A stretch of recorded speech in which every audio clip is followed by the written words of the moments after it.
Hello and welcome back. It's been a little while because over a week ago we lost someone very close to us, so it's been a while since I've felt ready to do this again. The person actually was somebody who was very much into music, so she had exceptional taste in music and always helped us sort of discover new music. So it's quite relevant to be thinking of her at this time while I'm going through my CD collection. And obviously, I'm up to part of the R's, because the last time I did this, it was the R's except for two bands that were, so hang on a second, I just heard a ding, so I'm just going to check what that is. And I set aside two bands to look at within the R's in the alternative indie section, and one of them is, I'm sure you've figured out, is Radiohead. I have so many Radiohead albums that I thought I'd dedicate a whole video to it, and this may even be in two parts, so I better just get going and start with Pablo Honey. So this is, well, I mean, I'll say their first album. There might be other things before this album, but this is their first whole album. And of course it has Creep on it, which I'm in complete agreement with Tom York that it's their worst song. I really don't like Creep.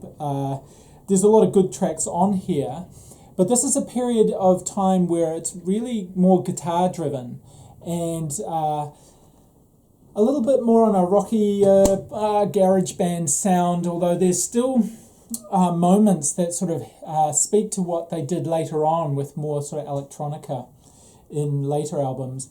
But that was the album that a lot of people got into based on a particular sound, and Creep being their breakout hit. And it's sort of, I mean, it would be unfortunate if people's only perception of Radiohead was that song. I think they've moved on from there. Tom York does not like performing Creep. It's his least favourite track, and I think he's moved on from that one. And then just following on from that pretty quickly, there's this sort of, it's kind of like an EP of tracks that will be from that album. Well, maybe not, yeah, just one actually from what I can see. Or a version of a live one, You, and then there's Creep as an acoustic, so there's an acoustic version of Creep on this. So this was released in the States, and it sort of has, I guess, B-sides, things that weren't on the album. And then, of course, My Iron Lung is another sort of EP that kind of predates or is around the same time as their next big album, which I'll show you in a moment. And of course this has some B-sides, and then Creep acoustic again on this one. So sometimes bands back in the day were sort of releasing these compilation albums of singles and B-sides and things just between full-length albums.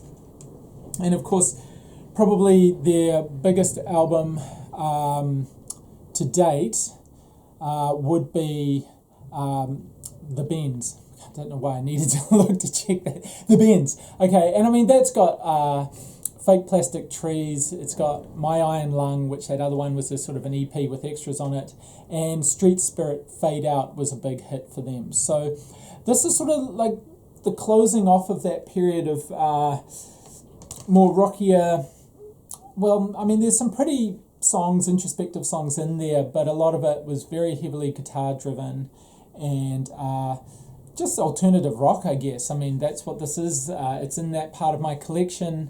I don't want to say grunge, but there's sort of a grungier, sort of garagey rock element to some of the tracks. So again, when I'm saying guitar driven, it was sort of more distortion and more sort of pedal guitar driven, sort of just that kind of reverb and things like that they were playing around with. So, you know, a lot of fans were into that suite of albums. So right from, you know, Pablo Honey through to the Bends, there was a sort of, they had created a fan base around those albums.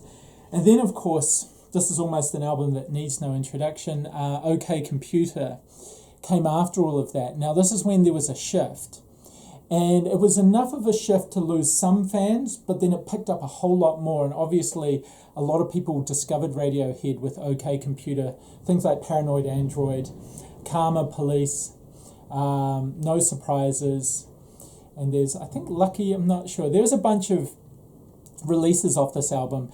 And this is where they started to get a little more experimental. It's almost a little bit more of a concept album, a bit more synthesizer coming into it, lush production, very beautiful, a lot of elegant, pretty songs, less sort of dirgy and introspective. I mean, I shouldn't say that because, yeah, there's still those introspective songs. And Radiohead, especially for Americans, they seem to see it as just this, Radiohead as being a melancholy band, and that's all it really is, and the only reason you listen to it is if you're in the doldrums or something. And they're really not like that. Like all the albums in my alt indie collection, they're hard to pin down in terms of their richness and depth of musicality and instrumentation and sounds, but also they're light and dark. They go up and down. It's not just pop music, obviously, and it's not just upbeat all the way through, but there are these highlights that are just really beautiful and uplifting, and then, of course, there's these melancholy, introspective tracks. Now, OK Computer's an interesting one because, it's just one of these, on everybody's top 20 or top 50 or top 10. It really depends on if you like Radiohead or not. But it's one of those albums that people do love. And it really, if I were to say that there's an album out of all of these that you should have in your alt indie collection or any CD collection, any physical format, or if you've never heard OK Computer, it's worth checking out. Now, I don't know whether to stop here or just keep going, because I've got a few more to get through. So I'll just do a stop and then come back in a minute, because what I want to show is then the next set of albums, which really created a schism among Radiohead fans. So it's really, because there were fans that were with them up to the bends, and then some of them dropped away. It just wasn't their sound anymore with OK Computer. Then there was a lot of people who just kept with them all the way through to OK Computer. And then what came next did cause a little bit of a disruption to the fan base as to whether it was really the direction in which they wanted Radiohead to go in.